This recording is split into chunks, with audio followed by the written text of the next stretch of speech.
Scariest urban legends from each US state, Robert the Doll from Florida. This is Robert the Doll, said to be one of the most haunted, if not the most haunted doll in America. The story starts out with Robert the Doll being gifted to a young boy named Eugene Otto back in the 1970s by his grandfather. Once the boy got this doll, they were completely inseparable, sitting and sleeping next to each other every night as a child usually does with their doll or stuffed animal. Until one night, things changed. Eugene was woken up by a very loud sound, and as he awoke, he noticed Robert the Doll was standing right across the room from him, when he remembered going to sleep right next to him. After that night, as I said, things changed. They ended up leaving Robert the Doll in the attic, and the boy slept downstairs. And every night for years, they would hear rustling and weird noises coming from upstairs, almost sounding like someone was running across the floor. Neighbors and friends of the family have even said that they have seen Robert the Doll looking outside of the windows at night. Robert now resides at the East Montanello Museum in Key West, Florida, and of course a very protective spirit case. He's been with them since 1994, he's about 117 years old, and it is said that if you take a picture of Robert or with him without his permission, you will be cursed. So, I would stay safe. Have you ever heard of the Mexican urban legend of La Planchada? It's a popular Mexican urban legend about a ghostly nurse who was said to haunt hospitals in the city of Mexico. According to the legend, La Planchada was a real nurse who worked in a hospital and was known for her cold and distant demeanor. She was said to be an excellent nurse, but also very strict with her patients. One day, her jealous coworker spread a rumor that La Planchada was having an affair with a doctor at the hospital. The rumor spread quickly, and soon, La Planchada was accused of stealing medicine from the hospital. She was fired from her job and her reputation was ruined. Heartbroken and devastated, La Planchada committed suicide by jumping off the hospital roof. According to the legend, her ghost now haunts hospitals, wearing a white nurse's uniform and carrying a silver tray. Some say that she appears to patients, offering them medication or checking on their condition, and then suddenly disappears. Others claim to have seen her in the corridors, silently gliding along the walls, or standing still like a statue, watching over the patients. The legend of La Planchada has become so widespread in Mexico that many people believe it to be true. Some nurses and patients have reported seeing her, while others claim to have felt her presence in the hospital. Despite the skepticism of many, the legend of La Planchada continues to thrive, passed down from generation to generation. In Nigeria, these are some urban legend ghost stories passed from generation to generation. 1. Bush Baby. The Bush Baby is a myth used to scare school students into minding their business and staying indoors at night. The Bush Babies apparently sounds like a normal baby or a toddler crying. Sometimes the kid will be calling for help, and the Good Samaritan who goes outside to help the little one disappears, never to be seen again. 2. Madam Coy. Once upon a time there was a beautiful teacher in a secondary school. She was known for her beauty and her red heels. Whenever she walked in the hallways, her shoes will make one sound, koi koi. After she was fired from the school, she died on her way home. Before she died, she swore that she would have her revenge on the school and its students. Not too long after, students of the secondary school said at night they would hear a koi koi sound in the hallways of their dormitories after lights out, almost like the clicking of heels on a floor. 3. Aroma. Not exactly a ghost, but it is believed that this schoolgirl always had the finest, most beautifully made and neatest hair. However, whenever she was asked who made her hair, she would never say. One night, one of her roommates woke up in the middle of the night and let out a scream when she saw the girl headless, plaiting her own head. What is the Siberian dancing lady? So you've probably seen this very eerie viral video of a woman dancing in the streets. The video allegedly depicts some kind of entity known as the Siberian dancing lady. According to some urban legends, if you look directly into the eyes of the Siberian dancing lady, apparently she will possess you or attack you or something of that nature. Side note, this is actually why you keep seeing those sorry for looking into your eyes comments. They are because of the Siberian dancing lady. The Siberian dancing lady is apparently known to jump in front of cars and dance in a very entrancing way that doesn't seem human-like. Now, there have been many reported sightings of this dancing lady, and they're all very, very creepy and very, very eerie.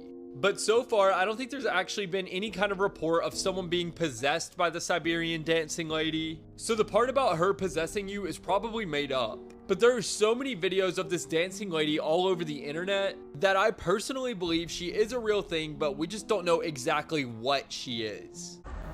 Anku, Appearing in Cornish, Welsh, Breton, and Norman French folklore, the Ankou is a legendary Celtic entity that is most prominent in the region of Brittany, where it is said every graveyard in Brittany has its own Ankou. It is believed you become an Ankou if you were the last person to die in the village before the stroke of midnight that year.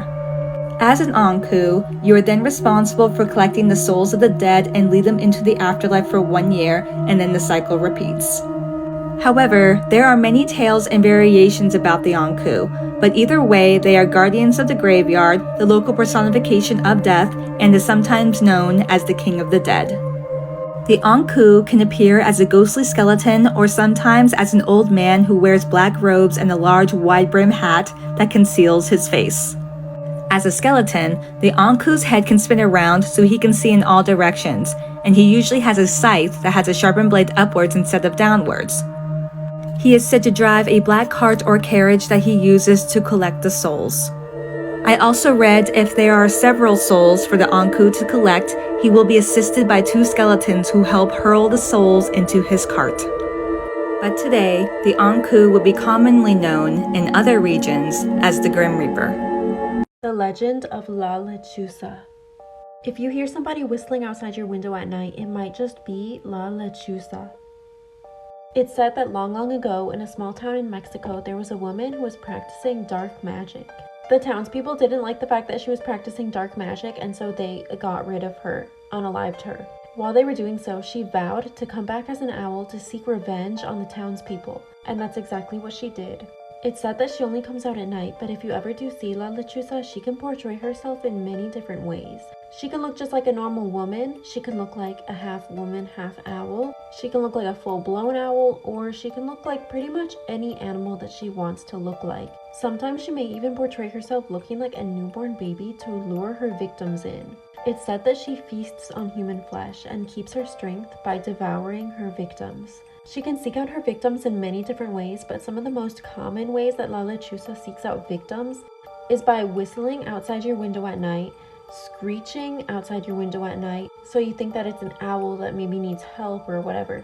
Crying like a newborn baby, so obviously you go to look for the baby because you think a baby needs help, and that's when she would strike.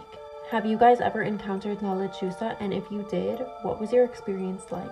Be careful of a woman coming into your house at night and taking out your soul. This lovely lady right here is known as the Boo Hag.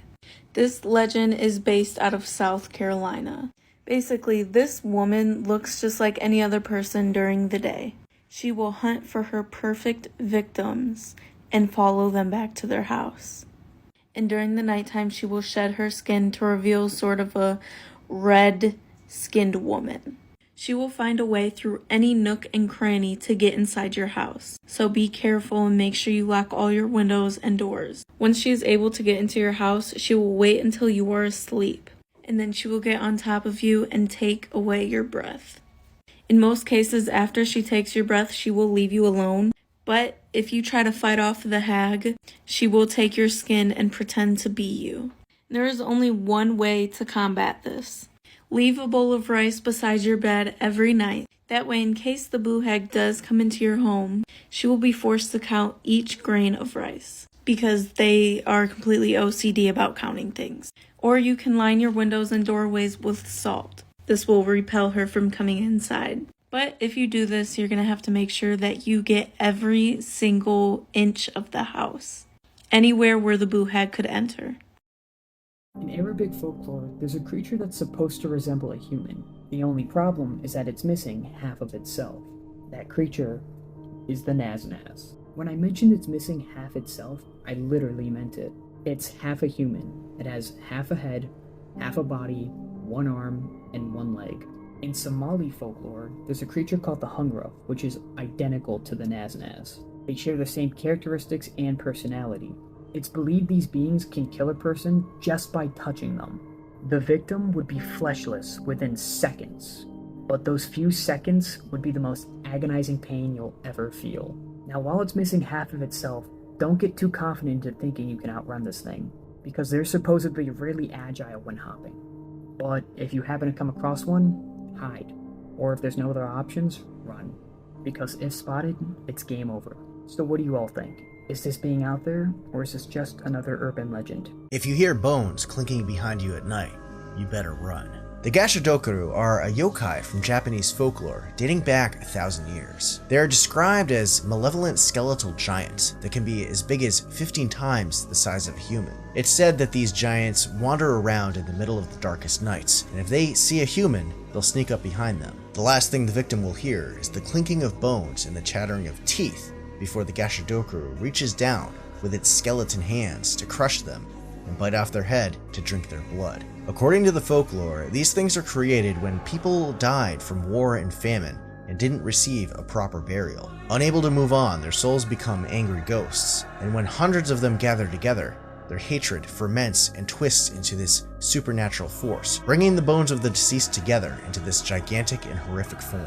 They're thought to be indestructible, so the only way to ward them off is with a Shinto charm. If you hear the voice of a loved one calling out to you in the middle of the night from the outside, don't answer the door. This is the urban legend of the Naleba witch. The urban legend originates from India and talks about an evil spirit that roams the villages. The witch walks up to your door in the middle of the night and mimics the voice of a loved one calling for you to come out, and if you answer the door, she will take you away. She does this every night and goes door to door until somebody answers. They call her the Naleba witch because Naleba is what they write on the front of their door, which in their language means come tomorrow. The witch reads this and decides to come the next day, creating an endless loop where she reads it every night and returns the next night, but never knocking on the door. So if you hear the voice of a loved one calling out to you from outside in the middle of the night, don't answer it. It could be the Naleba witch.